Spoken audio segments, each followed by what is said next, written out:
자, 여러분, 지금 쓰고 계신 바로 그 노트북에서요. 파라미터가 거의 4천억 개나 되는 초거대 AI를 돌린다고 한번 상상해 보세요.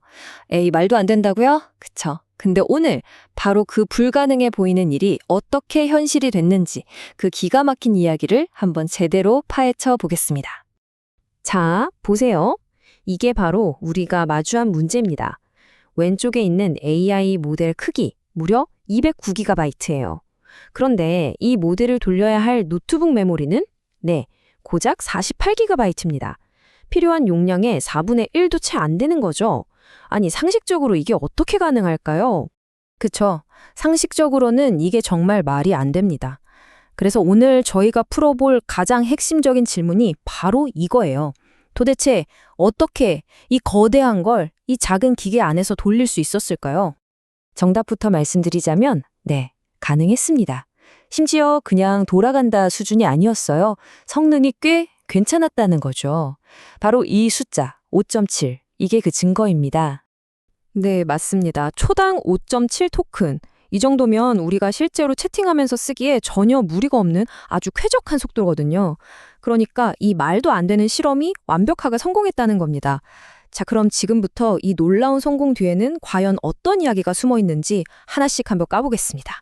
이 모든 일은요, 사실 한 개발자의 아주 오래된 열망에서부터 시작됐습니다. 이분한테 이건 그냥 코딩 프로젝트? 그런 게 아니었어요. 뭐랄까, 소설 모비딕에서 선장이 평생을 바쳐 쫓았던 그 흰 고래처럼 정말 집요하게 쫓아온 원대한 목표였던 거죠. 이야기는 3년 전으로 거슬러 올라갑니다. 애플이 LLM in a Flash라는 아주 흥미로운 논문을 하나 내놨어요. 이게 뭐냐면 메모리가 부족해도 아주 빠른 저장 장치, 그러니까 SSD에서 모델을 직접 불러와서 거대 언어 모델을 돌릴 수 있다는 이론이었죠. 개발자 댄 우즈가 바로 이 논문에서 딱 영감을 얻은 거예요. 그리고 마침내 그 이론을 현실로 만들어버린 겁니다. 이 개발자의 목표는 정말 명확했어요. 이분 말을 그대로 옮겨보자면 내가 원했던 건 내가 가진 하드웨어에서 돌아가는 최첨단 지능이었습니다. 이거죠. 그러니까 저 멀리 있는 클라우드 서버에 의존하는 게 아니라 내 손 안에 있는 내 기기에서 직접 AI를 통제하고 싶다. 이 순수한 열망이 바로 이 모든 걸 가능하게 한 진짜 힘이었던 겁니다. 자, 그럼 이제 제일 궁금한 부분이죠. 알겠습니다. 성공한 건 알겠는데 그래서 도대체 어떻게 이게 가능했냐는 거죠. 그 비밀은요. 바로 세 가지 마법 같은 재료의 완벽한 조합에 있었습니다. 첫 번째 재료는 바로 하드웨어입니다. 구체적으로는 애플 실리콘이죠. 이게 왜 중요하냐면 CPU, GPU, 메모리가 그냥 한 칩에 다 들어있는 통합 메모리 구조거든요. 그러니까 데이터가 여기저기 부품 사이를 왔다 갔다 하면서 시간을 잡아먹는 소위 버스 호핑이란 게 아예 없어요. 여기에다가 초당 17.5기가를 읽어내는 진짜 괴물 같은 SSD 속도가 딱 더해지니까 이건 뭐 거의 이 작업을 위해 태어난 하드웨어라고 할 수 있는 거죠. 두 번째 재료는 AI 모델 그 자체의 종류에 있습니다. 바로 전문가 혼합, 영어로는 MOE라고 부르는 모델인데요. 이게 구조가 아주 특별해요. 쉽게 비유하자면 수백 명의 전문가가 대기하고 있는데 어떤 질문이 딱 들어오면 그 질문에 가장 잘하는 최고 전문가 몇 명만 딱 불러내서 일을 시키는 방식인 거죠. 바로 이 그림이 그 원리를 아주 잘 보여줍니다. 보세요. 모의 모델은 단어 하나를 만들어낼 때마다 전체 모델의 2%도 안 되는 부분만 활성화시켜요. 나머지 98%가 넘는 전문가들은 그냥 SSD에서 조용히 자기 차례를 기다리는 거죠. 그러니까 애초부터 209기가라는 그 거대한 덩치를 통째로 메모리에 올릴 필요가 전혀 없었다는 이야기입니다. 이게 핵심이에요.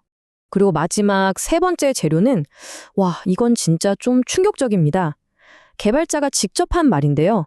저는 이 코드를 한 줄도 쓰지 않았습니다. AI인 클로우드가 전부 다 썼어요. 라고요.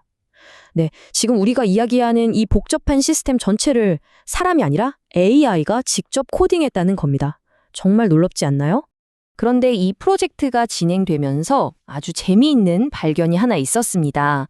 가끔은요, 더 똑똑하게, 더 효율적으로 만들려고 애쓰는 게 오히려 성능을 갉아먹을 수도 있다는 아주 역설적인 교훈을 얻게 되거든요. 처음에 AI 코더인 클로드는 아주 논리적인 접근을 했어요. 자주 쓰는 전문가 데이터는 미리 꺼내놓으면 더 빠르겠지? 하면서 9.8기가나 되는 정교한 캐시 시스템을 직접 짠 거예요. 운영체제가 하는 일보다 내가 더 잘할 수 있다, 뭐 이런 자신감이었던 거죠. 하지만 여기서 반전이 일어납니다. 그렇게 똑똑할 거라고 믿었던 바로 그 캐시가 사실은 시스템의 발목을 제대로 잡고 있었던 겁니다. 자, 데이터를 한번 볼까요? 이 직접 만든 캐시가요, 이걸 관리하는 데만 초당 1에서 2GB라는 어마어마한 메모리 대역폭을 그냥 낭비하고 있었던 거예요. 그래서 이 캐시를 과감하게 그냥 지워버렸습니다. 그랬더니 어떻게 됐을까요? 놀랍게도 성능이 무려 38%나 빨라졌습니다. 여기서 얻은 교훈은 아주 명확했죠. 하드웨어를 믿고 소프트웨어는 그냥 길을 비켜줘라. 이미 하드웨어랑 운영체제가 충분히 똑똑하니까 괜히 소프트웨어단에서 똑똑한 척 나서지 말라는 겁니다. 이건 사실 이 프로젝트뿐만 아니라 거의 모든 소프트웨어 개발에 적용될 수 있는 정말 중요한 원칙이에요.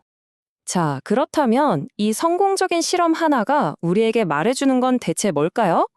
이건 단순히 신기한 거 한번 해봤다 에서 끝나는 게 아니라 우리 개인 컴퓨팅의 미래에 대한 아주 중요한 힌트를 던져주고 있습니다.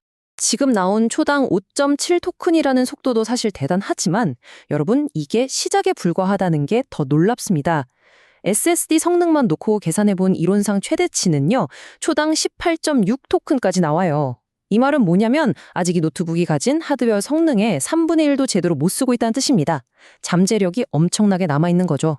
게다가 하드웨어는 지금도 계속해서 발전하고 있잖아요.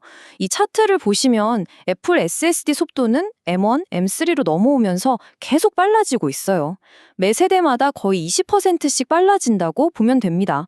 이게 무슨 뜻이겠어요? 지금 소프트웨어를 하나도 안 바꿔도 그냥 몇 년 뒤에 새 노트북을 사면 4천억 파라미터짜리 모델을 초당 10토큰 이상으로 돌리는 게 그냥 기본값이 될 수도 있다는 이야기입니다. 그리고 정말 중요한 건요, 이 방법이 지금 본 Q-Q10이라는 모델 하나에만 통하는 특별한 꼼수가 아니라는 점입니다.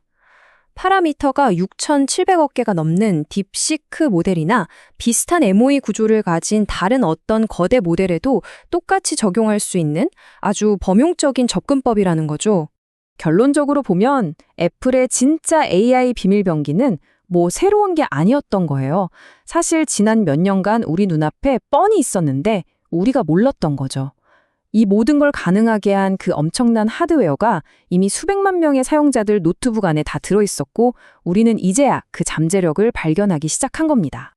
자, 이제 마지막으로 한번 상상해보세요. 인터넷 연결 없이 내 개인정보가 어디로 새나갈까 걱정할 필요도 없이 모든 사람이 자기 노트북에서 세계 최고 수준의 AI를 마음껏 쓸 수 있는 세상이 온다면, 그런 세상이 오면 우리의 일, 우리의 창작 활동, 그리고 우리의 삶 자체가 과연 어떻게 바뀔까요? 그 거대한 변화는 어쩌면 바로 지금 이미 시작된 건지도 모릅니다.